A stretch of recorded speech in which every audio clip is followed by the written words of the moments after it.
दोस्तों नमस्कार। आज हम चर्चा करेंगे पर्यावरण के महत्वपूर्ण प्रश्नों पर जिनका स्तर कठिन होगा। प्रश्न नंबर 1, विश्व में कार्बन सिंक के रूप में कौन सा तंत्र सर्वाधिक प्रभावी है? सही उत्तर है समुद्री फाइटोप्लैंक्टन।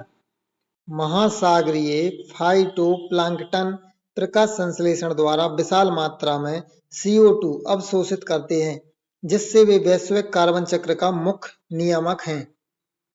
जैव संचयन और जैव वृद्धि में मूलभूत अंतर क्या है? सही उत्तर है पहला, किसी एक जीव में प्रदूषक का संचय, दूसरा खाद्य श्रृंखला में उसकी वृद्धि। नीचे दिए गए में से कौन सा ग्रीन हाउस गैस नहीं है? सही उत्तर है hydrogen H2। Hydrogen green house प्रभाव में भाग नहीं लेता, जबकि अन्य गैसें पृथ्वी की ऊष्मा को फंसाने में भूमिका निभाती हैं। क्योटो प्रोटोकॉल के अंतर्गत निम्नलिखित में से कौन सा तंत्र नहीं है? सही उत्तर है पेरिस एग्रीमेंट। पेरिस समझौता 2015 में अस्तित्व में आया, जबकि क्योटो प्रोटोकॉल 1997 में हुआ था। यह दोनों अलग अलग संधियां हैं। भारत में जैव विविधता अधिनियम यानी बायोडायवर्सिटी एक्ट कब पारित किया गया था? सही उत्तर है 2002 में। ओजोन परक्षरण का मुख्य प्रमुख कारण क्या है? सही उत्तर है क्लोरोफ्लोरोकार्बन CFCs। यूट्रोफिकेशन शब्द का संबंध है जल निकायों में पोषक तत्वों की अधिकता से। यह प्रक्रिया झीलों में शैवाल की अत्यधिक वृद्धि को बढ़ावा देती है, जिससे जल में घुलित ऑक्सीजन की कमी हो जाती है। IPC अंतर सरकारी जलवायु परिवर्तन पैनल की स्थापना किस वर्ष की गई थी? सही उत्तर है सन 1988 में। भारत का पहला कार्बन तटस्थ केंद्र शासित प्रदेश कौन सा घोषित किया गया है? सही उत्तर है लद्दाख। इकोलॉजिकल फुटप्रिंट का मापन किसके द्वारा किया जाता है? सही उत्तर है प्राकृतिक संसाधनों के उपभोग और पुनरुत्पादन क्षमता की तुलना से। बायोडायवर्सिटी हॉटस्पॉट घोषित किए जाने के लिए किसी क्षेत्र में न्यूनतम कितने प्रतिशत स्थानिक प्रजातियां होनी चाहिए? सही उत्तर है 1%। किसी क्षेत्र को जैव विविधता हॉटस्पॉट घोषित करने हेतु उसमें कम से कम 1% स्थानिक पौधों की प्रजातियां तथा अपने मूल वनस्पति क्षेत्र का 70% से अधिक नष्ट होना आवश्यक है। गृही सीमा अवधारणा किससे संबंधित है? सही उत्तर है जलवायु परिवर्तन के लिए सुरक्षित सीमा।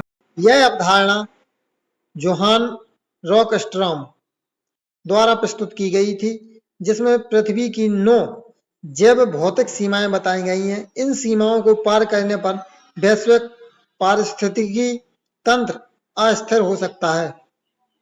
मॉन्ट्रियल प्रोटोकॉल मुख्यतः किस पदार्थ के नियंत्रण से संबंधित है? सही उत्तर है क्लोरोफ्लोरोकार्बन। यह 1987 की एक अंतरराष्ट्रीय संधि है, जिसका उद्देश्य ओजोन परत को क्षति पहुंचाने वाले रसायनों, विशेषकर क्लोरोफ्लोरोकार्बन CFCs के उत्पादन और उपभोग को सीमित करना है। कार्बन फुटप्रिंट शब्द का अर्थ है? सही उत्तर है किसी व्यक्ति या संगठन द्वारा उत्सर्जित कुल कार्बन डाइऑक्साइड की मात्रा। कार्बन फुटप्रिंट यह माप है कि किसी व्यक्ति, संगठन या उत्पाद के कारण कितनी कार्बन डाइऑक्साइड और अन्य ग्रीन हाउस गैसें वातावरण में उत्सर्जित होती हैं। रामसर कन्वेंशन का संबंध किससे है? सही उत्तर है आर्द्र भूमि संरक्षण से। यह 1971 में ईरान के शहर रामसर में आयोजित एक अंतरराष्ट्रीय संधि है, जिसका उद्देश्य आर्द्र भूमियों के संरक्षण और सतत उपयोग को बढ़ावा देना है। चिपको मूवमेंट का प्रमुख उद्देश्य क्या था? सही उत्तर है वनों की कटाई रोकना। 1970 के दशक में उत्तराखंड, यह जब उत्तर प्रदेश में था, में प्रारंभ हुआ। यह आंदोलन पेड़ों को काटने से रोकने हेतु था।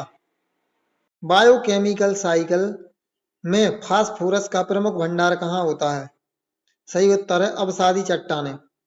फास्फोरस चक्र वायुमंडल में नहीं पाया जाता। इसका मुख्य स्रोत अपसादी चट्टानें होती हैं। ट्रॉफिक स्तर दक्षता सामान्यतः कितनी होती है? सही उत्तर है 10%। प्रत्येक ट्रैफिक स्तर से अगले स्तर को ऊर्जा का लगभग 10% ही स्थानांतरित होता है। इसे लिंडेमन का 10% नियम कहते हैं। भारत में प्रोजेक्ट टाइगर कब शुरू किया गया था? सही उत्तर है सन 1973 में। भारत सरकार ने 1973 में इस परियोजना की शुरुआत की थी ताकि बाघों की घटती संख्या को संरक्षित किया जा सके। बासेल कन्वेंशन का संबंध है खतरनाक अपशिष्टों के सीमा पार स्थानांतरण से। सन 1989 की यह अंतर्राष्ट्रीय संधि खतरनाक रासायनिक अपशिष्टों के अंतर्राष्ट्रीय व्यापार और उनके सुरक्षित प्रबंधन को नियंत्रित करती है। अंतर्राष्ट्रीय महत्व की आर्द्र भूमियां किस अंतर्राष्ट्रीय संधि के अंतर्गत मान्यता प्राप्त होती हैं? सही उत्तर है रामसर कन्वेंशन। यह संधि सन 1971 में ईरान के रामसर शहर में आयोजित हुई थी, जिसका उद्देश्य विश्व स्तर पर महत्वपूर्ण आर्द्र भूमियों के संरक्षण और सतत उपयोग को सुनिश्चित करना है। कार्बन क्रेडिट का मुख्य उद्देश्य क्या है? सही उत्तर है कार्बन उत्सर्जन को सीमित करना। नाइट्रोजन चक्र में नाइट्रोजन को वायुमंडल से जैविक रूप में बदलने वाली प्रक्रिया क्या कहलाती है? सही उत्तर है फिक्सेशन। नाइट्रोजन फिक्सेशन की प्रक्रिया में बैक्टीरिया या वायुमंडलीय बिजली के माध्यम से N2 को पौधों द्वारा उपयोग युक्त अमोनिया NH3 में परिवर्तित किया जाता है। एंथ्रोपोजेनिक फोर्सिंग शब्द का प्रयोग किस संदर्भ में किया जाता है? सही उत्तर है मानव जनित जलवायु परिवर्तन में। भारत का पहला बायोस्फीयर रिजर्व कौन सा था? सही उत्तर है नंदा देवी। सन 1988 में स्थापित नंदा देवी बायोस्फीयर रिजर्व उत्तराखंड में स्थित है और जैव विविधता संरक्षण के लिए महत्वपूर्ण है। ओजोन अपक्षय क्षमता किसे मापती है? सही उत्तर है किसी रसायन की ओजोन परत को नुकसान पहुंचाने की क्षमता। मृदा लवणता किस कारण उत्पन्न होती है? सही उत्तर है सिंचाई और जल निकासी की खराब व्यवस्था। अत्यधिक सिंचाई और जल का असंतुलित उपयोग मिट्टी में लवण संचय का कारण बनता है। ग्रीन बेल्ट निर्माण का मुख्य उद्देश्य क्या है? सही उत्तर है धूल और प्रदूषण को नियंत्रित करना। कीलिंग कर्व किस चीज को मापने और प्रदर्शित करने के लिए प्रसिद्ध है? सही उत्तर है वायुमंडलीय कार्बन डाइऑक्साइड का समय के साथ बढ़ता स्तर। Keeling curve doctor Charles Keeling द्वारा विकसित किया गया ग्राफ है जो दर्शाता है कि वायुमंडलीय CO2 का स्तर समय के साथ लगातार बढ़ रहा है। यह जलवायु परिवर्तन अध्ययन में एक महत्वपूर्ण संकेतक है। लीड सर्टिफिकेशन किस क्षेत्र में प्रयुक्त होता है? सही उत्तर है हरित भवन और ऊर्जा दक्षता। इंडस जल संधि किस विषय से संबंधित है? सही उत्तर है नदियों का साझा प्रबंधन। भारत और पाकिस्तान के बीच सन 1960 में हस्ताक्षरित यह संधि सिंधु नदी और इसकी सहायक नदियों के जल संसाधनों के साझा प्रबंधन और उपयोग से संबंधित है। मरीन प्रोटेक्टेड एरिया का उद्देश्य क्या है? सही उत्तर है समुद्री जैव विविधता का संरक्षण। लीड पीवी पॉल्यूशन का सबसे प्रमुख स्रोत क्या है? सही उत्तर है पेट्रोल और डीजल का उत्सर्जन।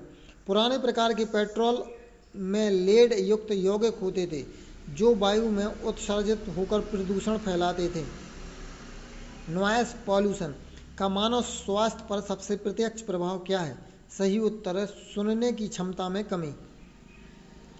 रिपेरियन जोन किसे कहा जाता है? सही उत्तर है नदी के किनारे का पारिस्थितिकी तंत्र। मरुस्थलीकरण मुख्यतः किस कारण होता है? सही उत्तर है वनों की कटाई और अनियंत्रित चराई।